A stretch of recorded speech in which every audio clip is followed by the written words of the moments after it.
Oke, apakah perjanjian yang tidak dibuatkan atau tidak disertai dengan materai sah atau tidak menurut hukum? Nah itu. Oke, nanti perjanjian kita sodorkan ke pengadilan, maka itu wajib bermaterai. Untuk apa? Untuk menunjukkan bahwa kita telah membayar pajak dari suatu perjanjian. Pertanyaannya, jadi kalau tidak bermaterai berarti nggak sah dong? Sah.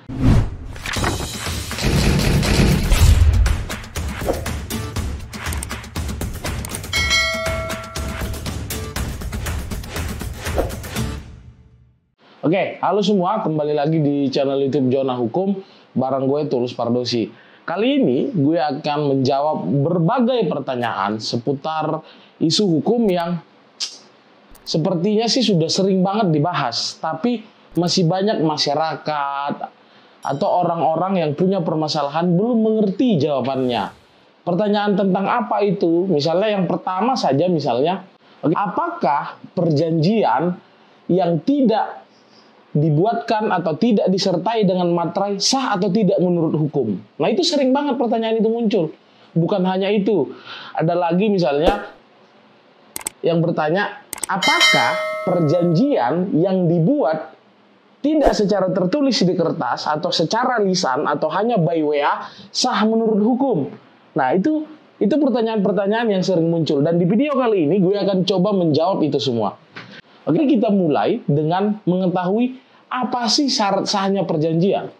Karena di dalam Kitab Undang-Undang Hukum Perdata itu sudah diatur sebenarnya. Spesifiknya itu diatur pada pasal 1320. Yang dimana dalam pasal 1320 ini ada beberapa syarat yang harus dipenuhi. Oke, yang pertama ialah kesepakatan para pihak.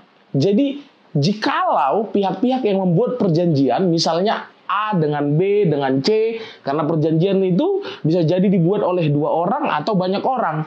Kalau sendiri itu namanya bukan perjanjian, itu namanya ngawas diri saja ya. Jadi perjanjian antar pihak ini adanya kesepakatan itu dulu. Kalau memang sudah ada sama-sama sepakat, A bersepakat, B bersepakat, C bersepakat, D bersepakat, maka itu syarat pertama sudah terpenuhi.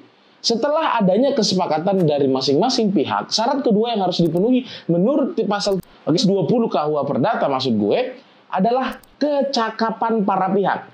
Apakah orang yang membuat perjanjian ini cakap secara hukum? Nah, mungkin ini sudah banyak yang mengerti, tapi banyak juga yang masih bertanya, apa sih yang dimaksud dengan cakap menurut hukum? Misalnya, apakah orang tersebut sudah dewasa? Apakah orang tersebut tidak dalam gangguan jiwa? Itu harus diperhatikan. Apakah orang tersebut di bawah pengampuan atau di bawah perwalian? Orang-orang yang tadi gue sampaikan itu menurut hukum tidak cakap membuat perjanjian. Sehingga syarat tadi harus dipenuhi. Misalnya seperti gue sudah dewasa, sudah berusia di atas 21 tahun, atau sudah menikah misalnya dan disetujui oleh suami jika sebagai seorang istri. Jadi itu harus terpenuhi dulu tadi.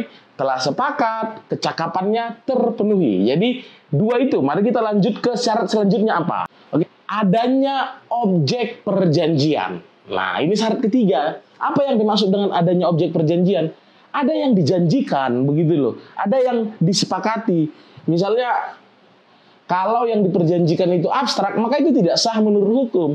Jadi harus konkret. Setidak-tidaknya bisa dinilai dengan materi atau bisa dinilai dengan mata uang.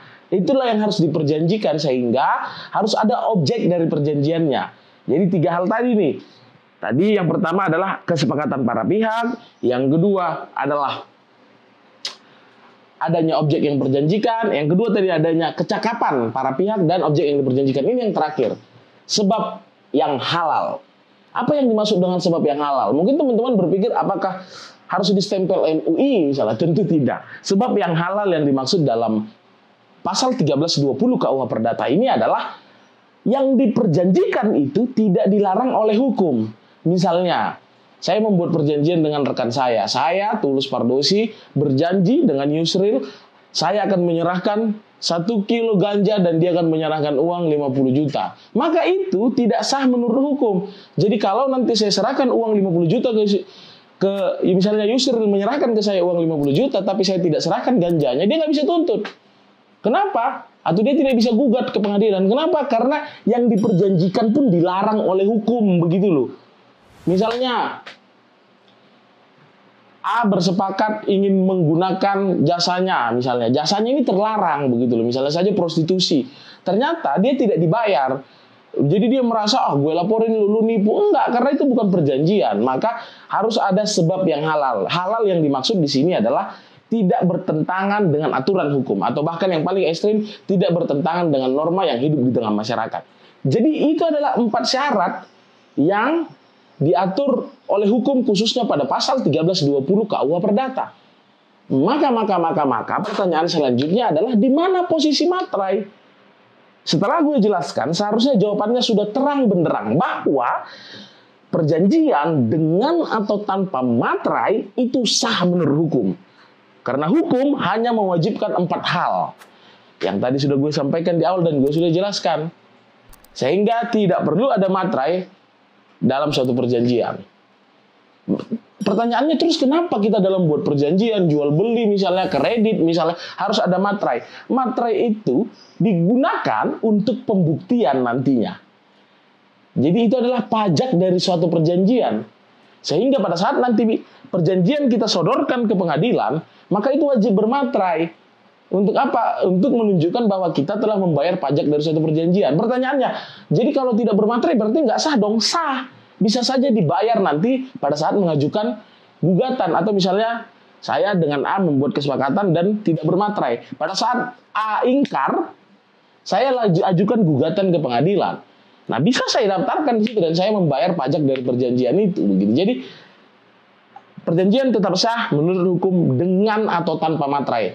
Tapi materai diperlukan dalam hal pembuktian. Nah, kurang lebih itu penjelasan yang awal. Mari kita masuk ke penjelasan kedua.